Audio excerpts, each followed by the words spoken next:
math review for our test. We're going to take 2 days for that math review. It'll include your work on Friday, your asynchronous work away from class. And then we'll be going over the answers on Monday and taking your Unit 3 math test on Tuesday. So I think it would be powerful for you to be sure that you're all caught up and you're ready and um, you have what you need to be prepared for this 313, okay? Or a math test, Unit 3 math test. But today we're getting to do 313, and we get to compare decimals. And one of the reasons we get to compare decimals, I think, which could be very helpful and very useful in the future, is first of all, it's good for comparing money. Okay, so understanding the sizes and of money, I think, would be, since we write our money in decimal form. Um, I guess we talked about this as having some number sense, and we've also talked about this as understanding place value. We've been working in an entirely different set of place values, that being the tenths and the hundredths place values here. So um, let's say we get two numbers. I want to move this just a little bit. Oh, that won't work. Let's say we get two very visually similar numbers that we would be comparing. One would be, let's say, one of those numbers would be 0.9, or another way to write that would be 0.9 with the decimal. And let's say the other number would be 0.09.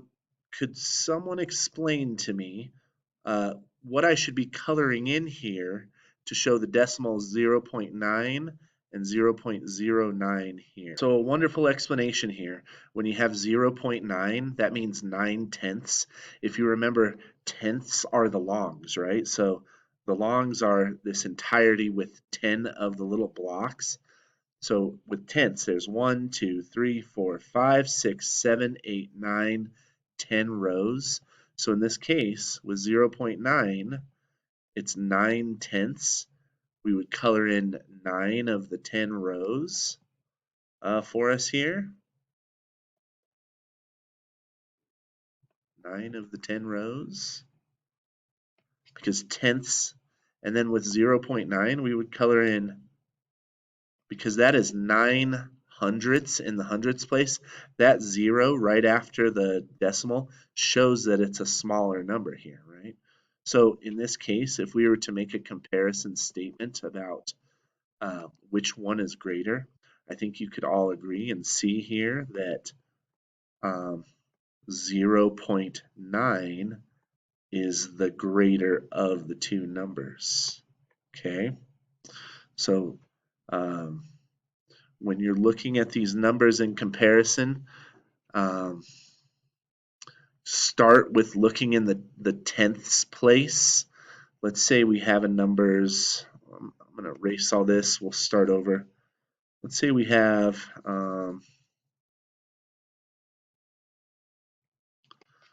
let's see, some new numbers here.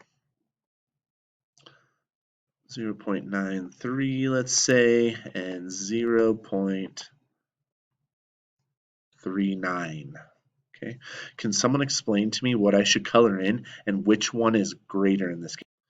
So you said 9 of the tenths and 3 of the hundredths. Does that sound right? Right there? And then tell me what I do on this side then.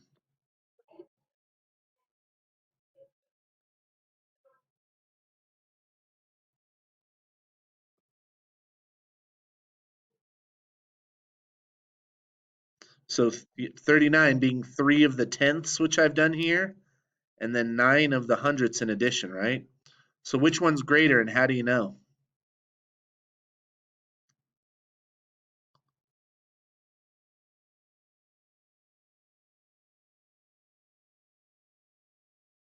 Yep, it's more shaded in this case, and I'll just make a giant that one, right? Another way you might see this, by the way, today is using a number line. Nope, there we go. Is using a number line where you'll have 0 to 1 here, 0 to 1, and you're going to have like 100 little marks on it.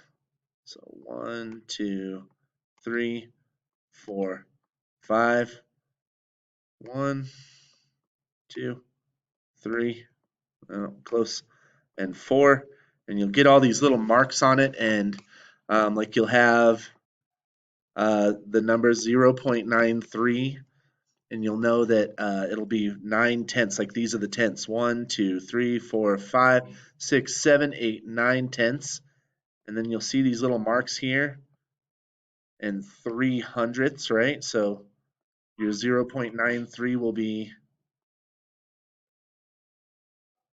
go right there.